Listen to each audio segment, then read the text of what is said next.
Game 3 last night. I will admit it, I'm stunned. Pacers hosting the Thunder after the blowout that was Game 2. This one was nip and tuck through the whole first half. Third quarter now.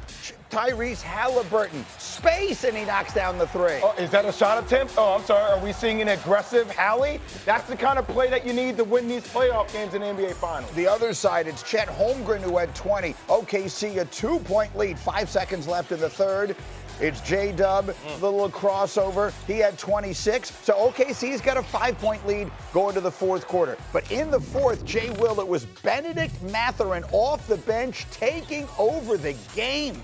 Yeah, it's just the bench play. I mean, look, they call him Kaminga East at times online, but you see the talent, and he showed you and put it on full display, just getting to his spots on the court. 9 for 12 from the floor for Mathurin. That gives the Pacers, it's a 2-point game, and now it's Nembhard going to knock in a jumper, and then watch, stay with the play, Alex Caruso. Oh, it's stolen by TJ McConnell, and we're tied at 95. Next Pacer possession, down by 1. It's Mathurin again. 27 points. You come off that screen. If you're in drop coverage, that thing's going up. Pacers a 2-point lead, and then Golly! So much room. They give him the space, and he knocks it down. Where's that vaunted OKC defense? Pacers up by 3, and then Pacers now a 5-point lead. The other way we go. Obi Toppin! Over the Toppin! He throws it down over Lou Dort. Pacers have a 7-point lead. The lead is 5 with 3 minutes left. Neesmith on the other end. Haliburton had 11 assists to go with his 22 points. Pacers extending the lead to 8. And then how about the defense? From Miles Turner, stuffing Chet.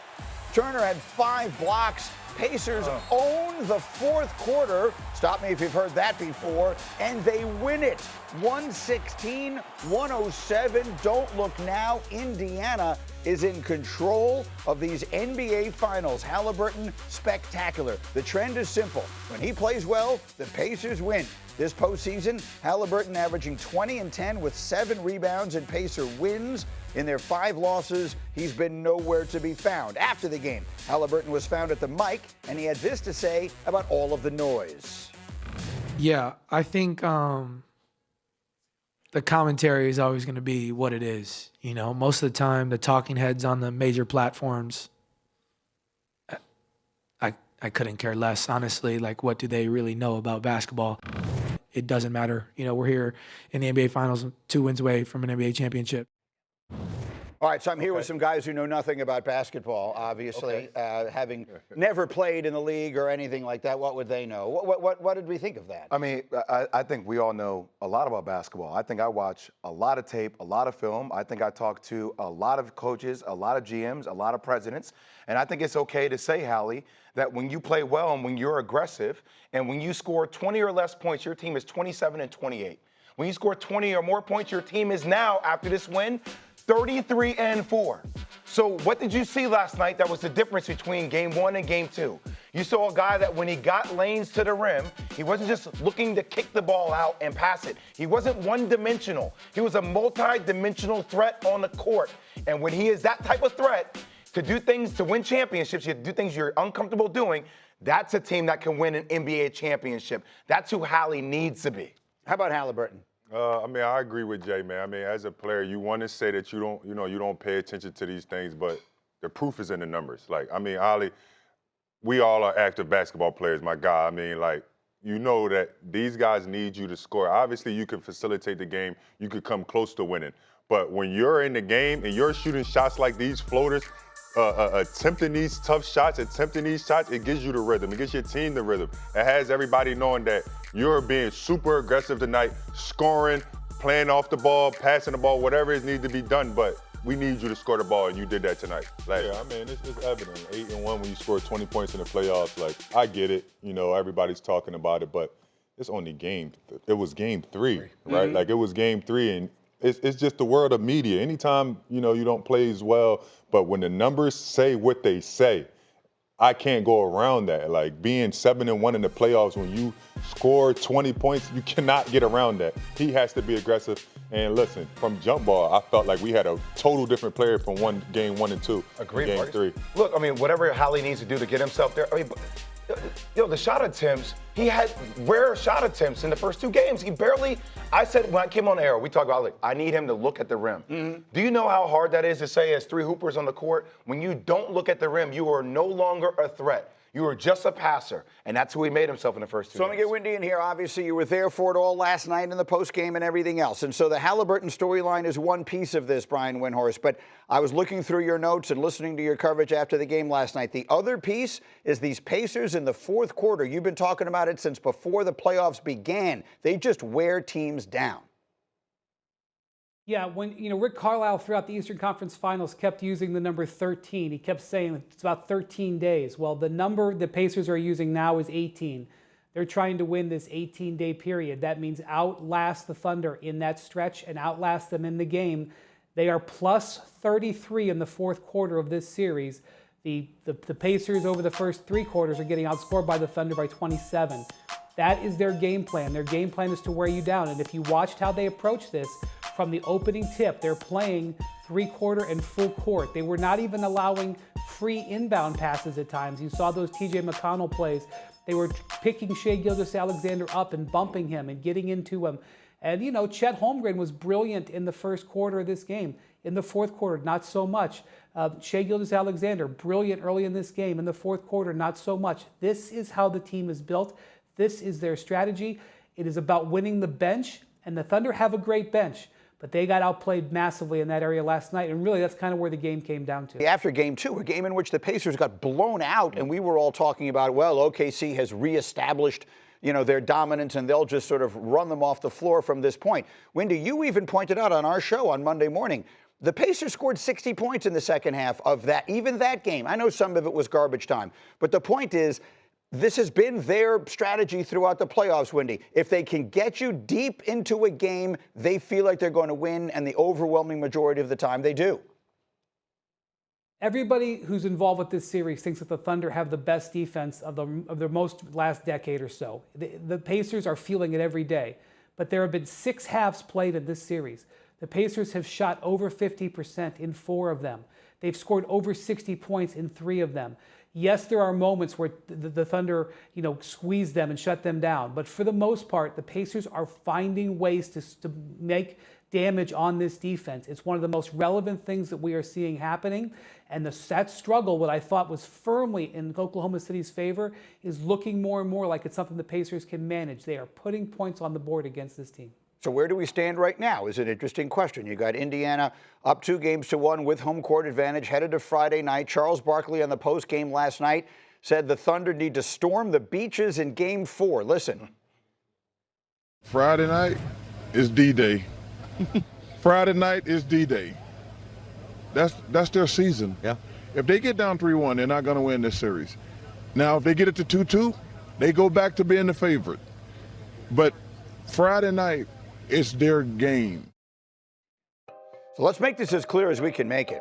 As far as Las Vegas is concerned, as far as ESPN Bet Sportsbook is concerned, OKC remains a significant favorite in this series, despite being down 2-1. The numbers have come down, but that is still, for those of you who don't speak gambling, minus 240 is still a healthy favorite in the series, and they are 5.5-point favorites to win Game 4 tomorrow. So if I were to look you in the face right now, Marcus, and I were to say, where do we stand here? He's been on it since the beginning. Yeah. I mean, you actually did pick Indiana before the thing began, which you're the only person I know who even considered it.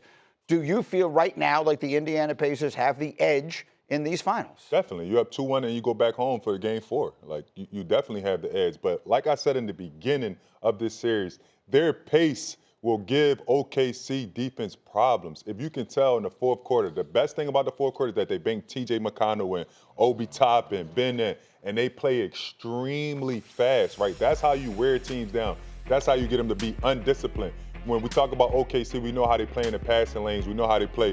They play really boxes and elbows when you got a one-on-one player. But this defense, this second unit from the Pacers play with fast pace, continue to play, the ball continue to move, and it continues to make them be a little bit undisciplined. And that's a young team, and that's what shows. Keith, Pacers in the advantage. I know I'm speaking the obvious because they're up 2-1, have home court advantage. And so maybe it's just me not believing what my eyes are showing me, but I think OKC has been, and as I just showed you, remain a prohibitive favorite. Who do you favor right now in this series? I think I have to go with Marcus in this one. I think I favored the Pacers, right? Because it's a lot of stability. Even game 2, right? You look at the box score; they only made 2 more shots than Indiana, and I think that Indiana has a lot of energy, right? A lot of confidence right now, right? And they're home.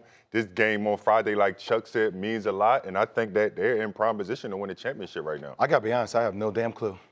I have no idea. Yeah. I usually have a say, but I have no clue. A game of adjustments. The Oklahoma City Thunder last won the NBA championship in 1979. They were the Seattle Supersonics then. The Indiana Pacers have never won the NBA championship. They won the ABA championship in 1973. Something is going to give over the course of the next week and a half. So, I mean, who do you believe? Your lying eyes or all logic? At right this point right now, according to ESPN Bet Sportsbook, OKC remains the favorite in the NBA final despite Indiana winning Game 3 last night. JWill is breaking down tape. So, look, this is going to be a very energetic kind of tape session for you guys at home. You're going to get a chance to see the level of intensity that TJ McConnell plays with as we look at 2 of these critical plays. And you have Brian Windhorst up here in the corner. Let's get the tape. Here's the tape. There you go. Wendy just wanted to make an appearance. It's okay. It's live TV. Okay, so as the play is going to start, first off, what I love about this play is going to rotate side to side. Here's the beautiful thing. I mean, I have to do this, guys. I mean, This is, come on. I mean, this dude is 5'10". He's 5'10", and watch how he's going to post up Casey Wallace as the play develops slowly. Post is up, shot goes up, and when the shot goes up, look at this. Pass, boom, goes in. Now, here's what happens. Right here. Look at this. Okay, naturally, when you're playing this game of basketball, okay, players want to get back on defense. Oh, I got to get back. Oh, I got to get back. But look at the contact here, and watch how TJ McConnell picks up on this. Inbounders here, he's looking right here at Chet. Look at his eyes. Yeah. His eyes are looking right to where he's going to inbound the ball. Look at TJ McConnell right over here. He sees that gap. Most players want to get back on defense. TJ McConnell wants to stay up, keep pressure on the defense. He pushes up right into this gap, and you're going to see quickly just that type of awareness. Boom, he gets his steal. Now, after he gets his steal, play goes, shot goes up, ball gets through. Now, everybody's going to box out. Once again, TJ McConnell just being active here. Crashes the board. He's 5'9", 5'10", crashing the board. Activity. He goes up. He gets the offensive rebound. And then look, the vision again. Right out of the side of his eyes. He sees the pass here and makes the dime and gets the ball there, and then boom, finish. Just the energy level on that play, all this, and then he gets up again. All the things you're gonna see him do, and he continues to do the small details as the game goes. He goes to the corner. Now this is great. Look at this here, guys. How many defenders do you see? 1, 2, 3, 4. All their eyes are on the ball. Look at the player up here in the corner. You're gonna see a dive right down to the basket, right? And the vision that you're gonna see from TJ McConnell in this situation, he sees that even through all the traffic, 1, 2, 3, 4 players, he's gonna see a cutting player come down to the lane. Player goes, makes the pass, boom, finishes, and then look, once again, inbound pass. Look where he's passing the ball. He sees exactly where he's passing the ball. Look at the eyes of TJ McConnell right here in that gap, staying up on it again, Greeny. I mean, just making play after play after play. And the way the play just ends, I mean, this is what I love about him the most. He throws the ball out of bounds, and he just screams at the camera! He screams at the camera! That's the type of energy you need to have in order to beat the Oklahoma City Thunder. Absolutely. Okay? You've got to match their fire with your fire. Oklahoma City is supposed to be the team that squeezes the life out of you, and it's Indiana that's doing it, and those are great examples. Heartbeat is just pounding. No, but that's really well done, and it goes to show you sometimes, like they use the phrase, they just seem to want it more. You know, that's wanting it more. You know, both sides want it, but he played last night like he wanted it more. That's outstanding tape. And so the Pacers have a 2-1 lead headed to Game 4 of these NBA Finals. The drama has really unfolded, and we will have all the action for you tomorrow night, 8:30 Eastern. The game's on ABC, on ESPN Deportes, and on ESPN Radio. Coverage tips with NBA Countdown at 8 o'clock Eastern Time.